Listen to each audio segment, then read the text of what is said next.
Friends, next problem, 52nd video, important problem. ఏంటి? Show that x plus y plus 1 equal to 0 touches the circle అని ఒక circle ఇచ్చారు.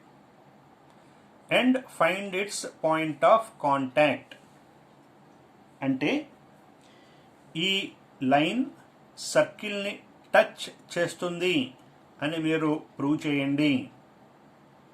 అలాగే ఎక్కడ ఏ point దగ్గర టచ్ చేస్తుందో కూడా ఫైండ్ అవుట్ చేయండి అని అన్నారు.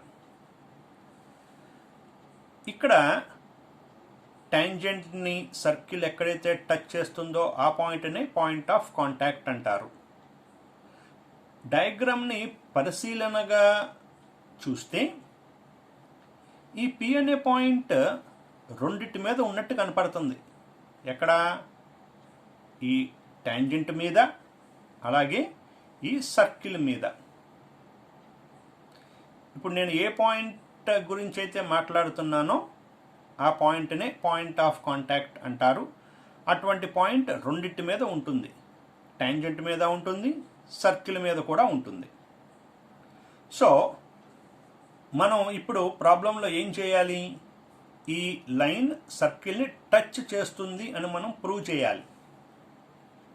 Already in the previous problems we know a line is tangent to the circle if r equal to d. అంటే r వాల్యూ ఎంత వస్తుందో d వాల్యూ కూడా అంతే వచ్చినట్లయితే ఆ లైన్ని సర్కిల్కి టాంజెంట్ అని పిలుస్తారు. రైట్. సో ఇప్పుడు నేను r విడిగా కట్టాలి, d విడిగా కట్టాలి. రెండింటిని ఈక్వల్గా వచ్చాయో రాలేదో చూడాలి. సర్కిల్ ఇచ్చారు కదా, ఆ సర్కిల్ ఈక్వేషన్ రాసుకున్నా. Given circle x square plus y square minus 3x plus 7y plus 14 equal to 0 అని. స్టాండర్డ్ ఫార్మ్ ఆఫ్ సర్కిల్ కాబట్టి x square plus y square plus 2gx plus 2fy plus c equal to 0తో compare చేస్తే 2g అంటే -3 అని, 2f అంటే 7 అని, c అనగా 14 అని అర్థం అవుతుంది. 2 మల్టిప్లికేషన్లో ఉంది కదా, షిఫ్ట్ అయితే డివిజన్ అవుతుంది. అలాగే f దగ్గర కూడా 7/2 అవుతుంది. Centre -g -f. So -g అంటే -(-) 3/2 -f కాబట్టి -7/2 సెంటర్ వచ్చేసింది. Now radius r equal to √g² plus f² minus c. g value, f value, c value replace చేశాను. స్క్వేర్ అంటే 9/4, 49/4 మైనస్ 4. LCM 4 and 1. డినామినేటర్ ఏమి లేకపోతే 1 కదా, సో ఈ డినామినేటర్లో ఉన్నవి రాశాను ఎల్సిఎంలో. 4 టేబుల్ 4లో 1 టైం, 1 9s are 9 ప్లస్ మళ్ళీ 4 టేబుల్లో 4 1 టైం, 1 into 49 49. 1 టేబుల్లో 4 టైమ్స్, 4 into 14 56. మైనస్ ఉంది కాబట్టి -56. 49 plus 9 58 minus 56/4. Subtraction is 2/4. Cancellation 1/2 under root. Roots separate చేస్తే 1/√2. సో r వాల్యూ ఎంత వచ్చింది? 1/√2 వచ్చింది. ఇప్పుడు d వాల్యూ కూడా 1/√2నే వస్తే అప్పుడు ఇచ్చిన లైన్ టాంజెంట్ అవుతుంది. సో d వాల్యూ కట్టడానికి ట్రై చేస్తున్నా. Given line x plus y plus 1 equal to 0. We have to show line is tangent. So d calculate చేస్తున్నాను, ఫార్ములా రాశాను. లైన్ని దీంతో కంపేర్ చేస్తే L equal to 1, M equal to 1, N equal to 1. D ఎప్పుడు వాడినా ఎక్కడ వాడినా x1 y1 అంటే centre of the circle. So centre already కట్టాము కాబట్టి ఇక్కడ రాశాను, that is x1 y1. ఫార్ములాలో replace చేస్తున్నాను. Lx1 1 into 3/2 3/2 plus my1 1 into -7/2 -7/2 plus n అంటే 1 by root L square plus M square, that is √2. ఈ రెండింటికి LCM 3 - 7/2 ప్లస్ 1. 3 - 7 అంటే -4/2, 2 times cancel, so -2 plus 1 by √2 అలాగే ఉంది. -2 ప్లస్ 1 అంటే -1 అండర్ మోడ్యులస్ బై √2. మోడ్యులస్ యొక్క ప్రత్యేకత ఏంటి? మైనస్ కనుక ఉంటే ప్లస్గా మారిపోతుంది. సో 1/√2. ఇందాక R వాల్యూ కూడా 1/√2నే వచ్చింది కదా.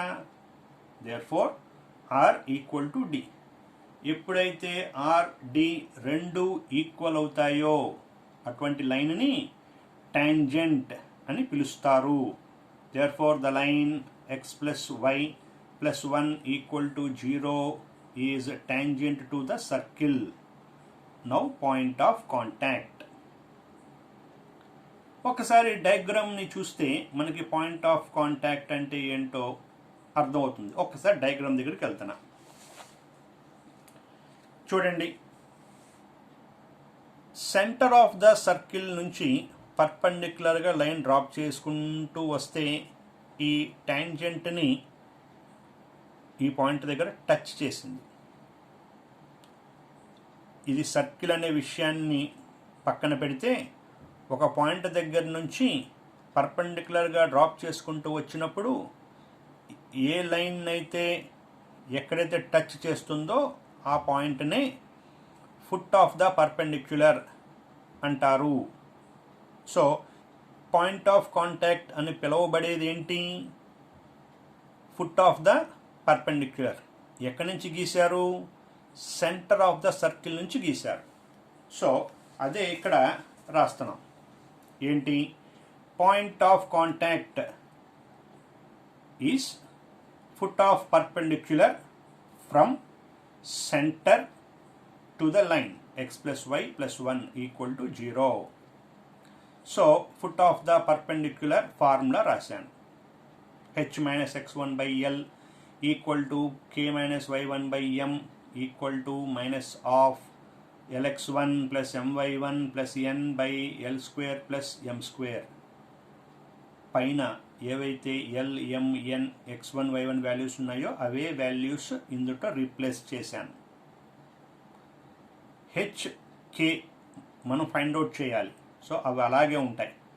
x1, y1, L, M బదులు అవన్నీ ఇక్కడ రీప్లేస్ చేశాను. బై 1 ఉన్న లేకపోయినా ఒకటే. అలాగే ఈ 1 కూడా బై 1 డినామినేటర్లో ఉన్న లేకపోయినా ఒకటే. సింప్లిఫికేషన్లో -3/2 - 7/2 LCM -4/2.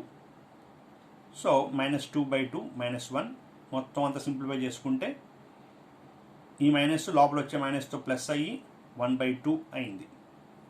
ఈ 3 ఈక్వల్ అంటే ఇది దీనికి ఈక్వల్, ఇది కూడా దీనికి ఈక్వల్ అని. సో అలా ఈక్వల్ చేసి చూస్తే h -3/2 = 1/2, k + 7/2 = 1/2. -3/2 షిఫ్ట్ అయితే +3/2, ఇది షిఫ్ట్ అయితే -7/2. LCM అండ్ సింప్లిఫికేషన్లో 4/2 వస్తే క్యాన్సిలేషన్లో 2 అయింది. 1 - 7 -6/2 క్యాన్సిలేషన్లో -3. Therefore point of contact is 2 - 3. ఈ ఆన్సర్ కరెక్టా రాంగా అని తెలుసుకోవడానికి 2 మార్గాలు ఉన్నాయి. ఒక మార్గం టెక్స్ట్ బుక్లో ఆన్సర్ వెతకటం కరెక్ట్గానే ఉంటుంది. మరి టెక్స్ట్ బుక్ లేకపోతే ఎలా వెతుకుతారు? ఇది కరెక్టా కాదా అని ఎలా తెలుసుకుంటారు? దానికోసం వెరిఫై చేస్తున్నాను. ప్రాబ్లం అయిపోయింది. కేవలం మనకున్న ఇంట్రెస్ట్ని బట్టి మాత్రమే దీన్ని వెరిఫై చేస్తున్నా. ఎగ్జామ్లో ఇదేమీ అవసరం లేదు. ఎలా వెరిఫై చేస్తారు? బిగినింగ్లో మనం వేసిన డయాగ్రామ్ దగ్గరికి వెళ్దాం మళ్ళీ ఒక్కసారి. చూడండి డయాగ్రామ్. ఈ పి అనే పాయింట్ రెండిటి మీద ఉన్నట్టు కనపడుతుంది. ఒకటి సర్కిల్ మీద, ఒకటి లైన్ మీద. అంటే ఏ పాయింట్నైతే మీరు పాయింట్ ఆఫ్ కాంటాక్ట్ అని పిలుస్తారో ఆ పాయింట్ టాంజెంట్ మీద ఉండాలి, సర్కిల్ మీద కూడా ఉండాలి. సో మనకు వచ్చిన ఆన్సర్ కనుక కరెక్ట్ అయితే ఆ పాయింట్ సర్కిల్ని సాటిస్ఫై చేస్తుంది, టాంజెంట్ని సాటిస్ఫై చేస్తుంది. సో వెరిఫై చేస్తున్నాను. ఏంటి వెరిఫై?